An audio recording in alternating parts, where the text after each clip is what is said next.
How to leave or delete a WhatsApp group.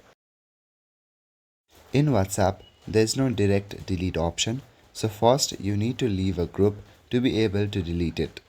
Firstly, open your WhatsApp and go to your group. In your group, at the top left corner, you will see your group name. You need to go to your More settings to find the Leave option.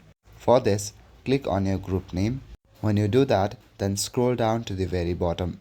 At the very bottom, you will see 4 options. In the third number or so, you will see the Exit Group option. Click on the Exit Group to leave the group.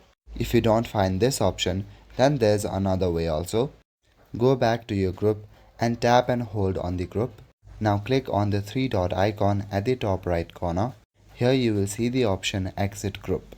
Once you have left the group, then you will see the Delete option. You can see the Delete option right here on this panel, or you can go in the group and tap on the group name. Scroll down to the very bottom and you will see the Delete Group option. That's all for today. Thank you.